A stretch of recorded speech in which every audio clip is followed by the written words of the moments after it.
Cette semaine, nous nous retrouvons ici même en Champagne. Nous allons parler de la consommation d'eau des grandes maisons de Champagne qui produisent chaque année des millions de bouteilles. Nous sommes venus ici, chez la maison Nabo, où nous allons découvrir comment le chef de cave a réussi à diminuer sa consommation d'eau et pourquoi a-t-il fait ce choix. Bonjour Monsieur Legrand. Monsieur Monde. Donc vous êtes le chef de cave de cette maison. Pouvez-vous nous expliquer comment vous avez réussi à diminuer la consommation d'eau de votre entreprise? Alors, oui, je suis le chef de cave de la maison de Champagne. Alors, ce qu'il faut savoir, c'est que quand je suis arrivé ici dans cette exploitation, pour produire un litre de vin, nous utilisions 3 litres. Donc, ce qui était considérable. Ce qui était considérable, exactement. Car théoriquement, c'est 1 litre d'eau pour 1 litre de vin. D'accord. Donc, nous avons repris toutes les méthodes pour diminuer cette consommation. À l'heure d'aujourd'hui, nous avons réussi à diminuer. Donc, nous sommes en dessous, excusez-moi, de l'empreinte, de la méthode théorique. Nous sommes à 80 centilitres d'eau pour 1 litre de vin. Ce qui est très peu en Champagne. Voilà, donc nous sommes une des rares entreprises à être en dessous, je pense. Donc voilà, nous allons voir quelle méthode nous avons utilisée pour diminuer cette consommation. Ce sont des méthodes simples, j'imagine, peu coûteuses. Peu coûteuses et qui sont aussi efficaces que les autres méthodes auparavant. D'accord.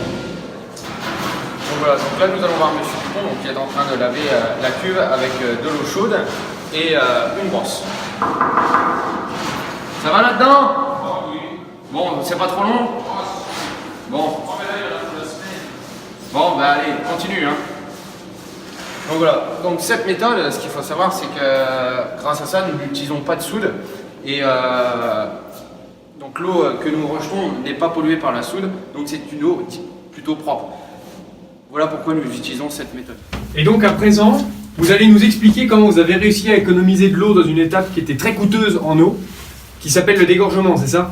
Oui, exactement. Donc lors du dégorgement, nous utilisions de l'eau pour rincer le col de la bouteille. Hein, mais aujourd'hui, nous avons trouvé un autre système qui salit moins le col de la bouteille, donc utilise moins d'eau. D'accord. Bon, bah, voilà. J'ai hâte. Nous allons voir ça. Donc ici, nous nous trouvons dans la salle de dégorgement. Le dégorgement, qu'est-ce que c'est? Donc le dégorgement, c'est le fait d'expulser le dépôt qui se trouve dans le col de la bouteille, ici. Donc pour ça, nous plaçons la bouteille dans le bac à glace. Dans ce bac à glace, il y a un produit appelé le Ice Green. Donc ce produit se trouve à moins 24 degrés, donc c'est ce qui va geler juste le dépôt de la bouteille dans le col. Voilà. Donc ensuite, la bouteille va passer dans la laveuse, donc qui va laver les cols. Dû à l'excédent du produit. Ce produit est moins visqueux que l'ancien, le glycol. D'accord. Donc une utilisation moins d'eau. Oui. Ensuite, sur cette laveuse, nous pouvons voir qu'il y a un capteur. D'accord. Et ce capteur active les jets une fois que la bouteille passe. D'accord, ce qui permet que... Voilà, qu'il y ait de une consommation d'eau excessive et continue. Donc nous sommes passés de 30 centilitres par bouteille à 10 centilitres grâce à cette méthode. Ce qui est considérable. Exactement. Et par an, donc en tout, sur tout ce que nous avons pu voir, nous sommes passés de 300 000 litres en tout utilisés pour l'année, donc pour notre consommation d'eau pour produire notre champagne, à 100 000 litres. Ce qui est énorme. Exactement. D'accord. Et donc, vous pouvez penser que vous êtes l'une des seules entreprises en Champagne qui a cette capacité à économiser son eau avec toutes les innovations que vous nous avez montrées. Alors là, ça je ne pourrais pas vous dire, mais je pense que nous sommes peu nombreux à essayer cette méthode. D'accord. Comme nous avons pu le constater dans ce reportage, les maisons de Champagne innovent dans le sens vert, si l'on peut dire. Ils essayent de consommer de moins en moins d'énergie qui sont vitales et précieuses pour l'homme.